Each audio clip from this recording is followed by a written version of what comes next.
अच्छा भैया, आई हम व्यास विमलेश मौला बलेजी के धरती से शिवम स्टूडियो के माध्यम से ये हमारा रिकॉर्डिंग होके जा रहा बा। जौन देवी गीत के पहला प्रथम गीत हमारा चंचल भाई, महेश जी, हरेंद्र भाई, दीपक जी के देख रेख में हो रहा बा।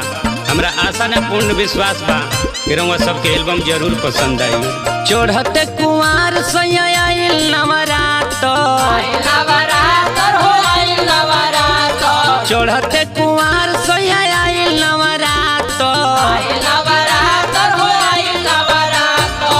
कोरे के पुजाई नहीं कोई जाई यहाँ तो, कोरे के पुजाई नहीं कोई जाई यहाँ तो, चढ़ते कुंवार सयाइल नवरात,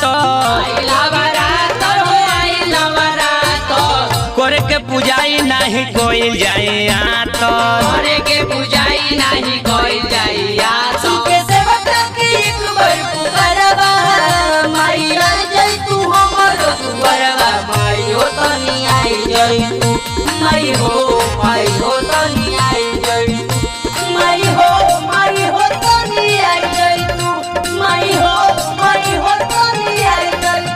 सुके एक बार हमरो पुकारवा, माई आ जाई तू हमरो दुआरवा, माई हो तनी आई जाई तू, माई हो तनी आई जाई तू।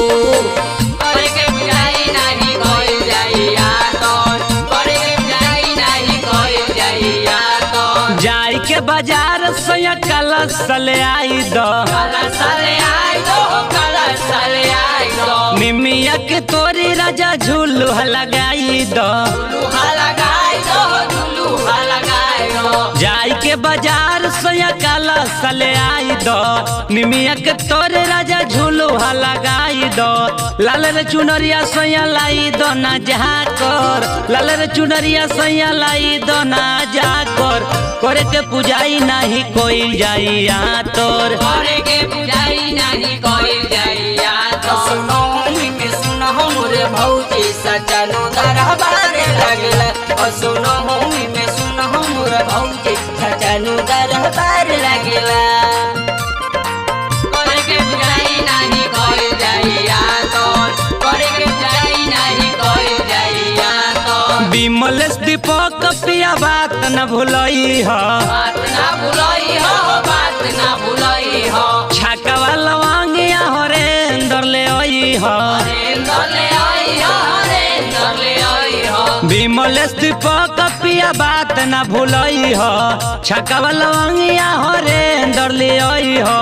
धन होई जिंदगी माई के दर्शन पाकर, धन होई जिंदगी माई के दर्शन पाकर, करे के पुजाई नहीं कोई जाई यहाँ तोर, करे के पुजाई नहीं कोई जाई यहाँ तोर, करे के पुजाई नहीं कोई जाई यहाँ तो, करे के पुजाई नहीं कोई जाई यहाँ तो। जय हो। ए जी, हाँ जी, दबाइए ना क्या? सब्सक्राइब के लाल बटन और साथ में घंटी